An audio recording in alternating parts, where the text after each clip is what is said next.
Are you ready, kids? Aye, aye, Captain! I can't hear you! Aye, aye, Captain! Oh!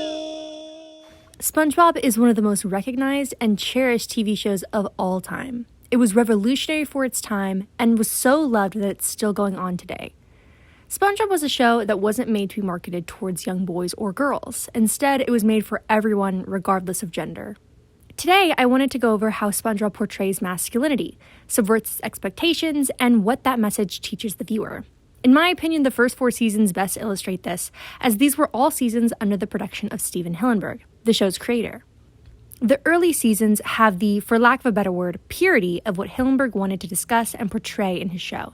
So we are only going to be looking at seasons 1 through 4 in this video. But if this video gets enough likes, then I might make another video focused on the later seasons. So without further ado, let's get started. Something that is very common in society is the concept of be a man, a phrase that references how men or masculine presenting individuals need to constantly prove their own masculinity. They need to be strong, capable, fearless, have sexual prowess, etc. This phrase is often used against men when they are doing anything emasculating, such as crying, expressing vulnerability, or even being outdone by a woman. All of these things can emasculate a man, even if everything else in his life is very traditionally masculine. SpongeBob subverts this expectation, however, and he does this in a multitude of ways, such as his gender expression, his affection towards his male counterparts, and even his lack of physical strength. But today, we are going to cover a more prominent example of his subversion of masculinity, his vulnerability with his emotions. SpongeBob is a very sensitive character. He feels emotions very strongly and tends to cry often.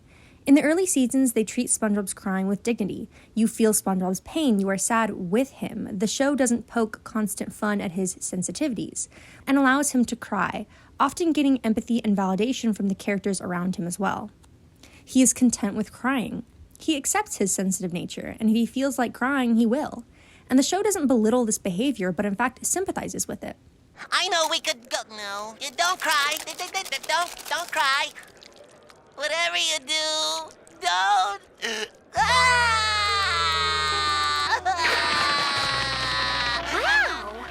What did you do to him?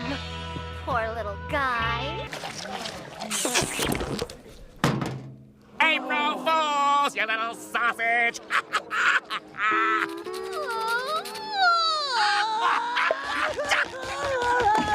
SpongeBob, I was just kidding. Come on, you guys know I was just kidding, right? Oh, man. Poor kid. Didn't you ever once think of the customer? You call yourself a delivery boy? Well, I ain't buying! Sponge? Sponge? It's okay. Sponge?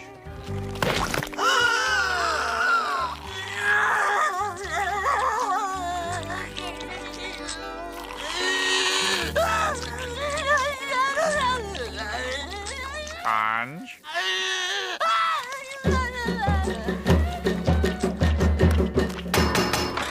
Another one? Look, I told you, little friend, I ain't paying for that! Well, this one's on the... Traditionally, a masculine figure being vulnerable can be seen as a sign of weakness. But SpongeBob manages to disregard this easily with how comfortable he is being so emotionally vulnerable. And not just with crying, but also with how he communicates. If he is upset, he will often say so. If he is angry, he will first try an alternative solution before he resorts to reacting in his angered state. He is hesitant to be assertive, and even when he is, he often expresses regret. You stole my candy bar! No, I didn't. Oh, so that's how it is, huh? Once a thief, always a thief! You ate yours. This is mine. You took my only food! Now I'm gonna starve! Here, Patrick. Just take half of mine. Patrick Star, we need to talk. Just one more minute, I Don't 1 more minute me, Mr. Man. Hey, I'm missing the coconut! You haven't been helping at all with Junior. We made a commitment and you're not doing your share. This kind of vulnerability is not often depicted with male or masculine characters, but is very prominent throughout the show. SpongeBob views masculinity in a really interesting way. He will often idolize masculinity and many times try to be more masculine in order to, quote-unquote, prove himself in some way. But SpongeBob is not inherently very masculine and often embraces his femininity. Because of this, he is often targeted by more masculine characters and judged and ridiculed for it. He will often feel very hurt by this ridicule and try to embrace more masculine traits as a way to resolve the issue, but in the end will always revert back to his original nature. Now I'm a jerk and everybody loves me. So order now, wimp! Wow, now that's a good idea. I want to be just like him. Yeah, I've got to get to a phone. A great example of SpongeBob's views on masculinity can be seen in the first SpongeBob movie. The movie is very blatantly talking about the themes of growing up and childhood versus adulthood, but adulthood is constantly referenced through a gendered lens. For example, Mindy giving them mustaches to make them believe they're quote-unquote men, a word used in the movie to mean adult, and the Now That We're Men song they sing afterwards. Here the show is blatantly referencing be a man.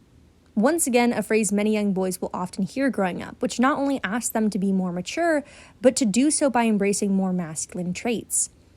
They also go to a bar in the movie where they are scrutinized over a bubble they blew in the bathroom, as blowing bubbles is seen as childish. However, I think the scene can be easily translated into a conversation about masculinity. Blowing bubbles is a representation of an emasculating action. The bar patrons then line up everyone in the bar to find out who isn't a real man by playing an emasculating song.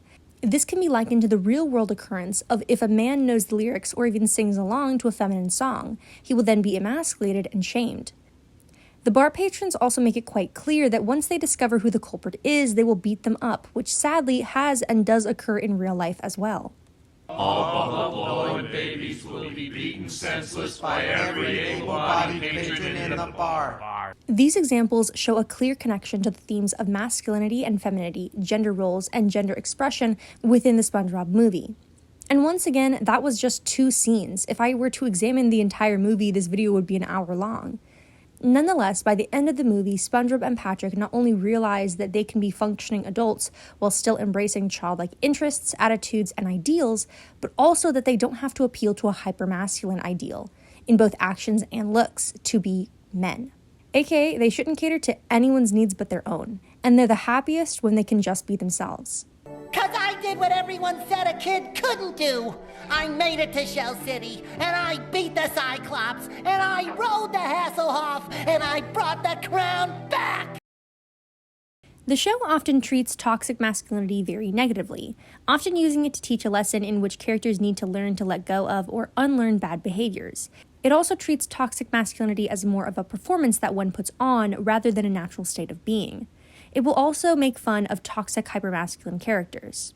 A character that often follows these storylines is Eugene Krabs. He often represents a more traditional look at masculinity and will express himself as such. He was in the Navy, he has tattoos, he's a stern businessman, all very manly aspects of his life that formed who he is, which is a very masculine figure, especially when compared to SpongeBob.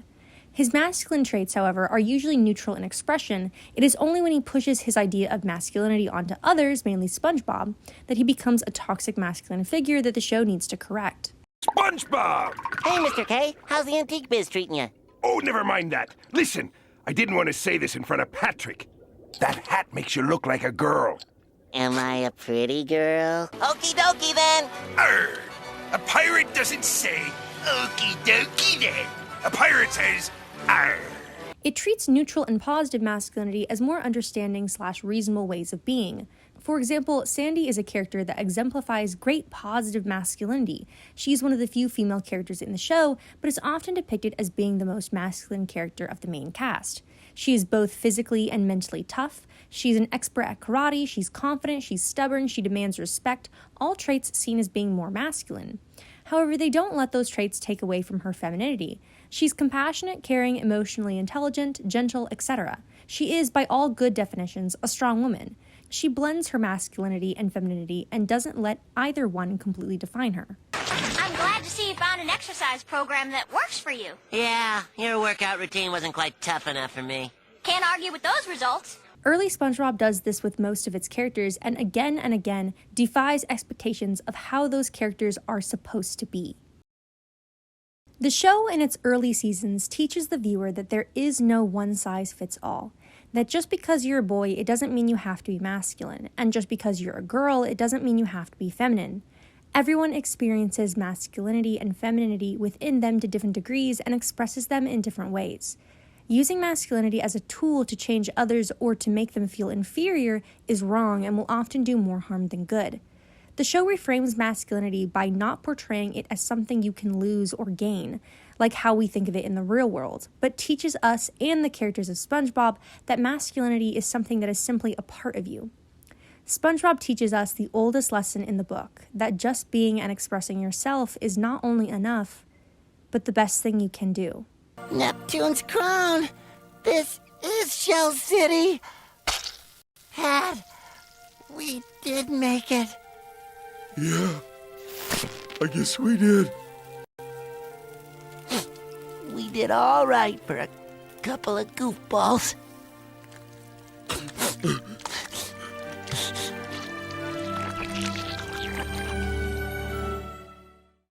Guys, thank you so much for watching this video. I really appreciate it. If you enjoyed it, please leave a like and subscribe even. I don't normally make videos like this. It's kind of the first of its kind on this channel. But I wanted to do something fun and different for Pride Month, and hopefully that came across well in this video. Also, I want to say that this video was just for fun, so hopefully no one takes it too seriously. But yeah, I hope it was enjoyable for you guys. I hope it made you like think about SpongeBob in like maybe a different way that you hadn't thought about before. And let me know what you guys think in the comments down below. I'd love to hear your different opinions and your, conclusions about how masculinity is portrayed in SpongeBob or other TV shows. And let me know if you want me to make another video like this again. I had a lot of fun, and yeah, I hope you guys enjoyed.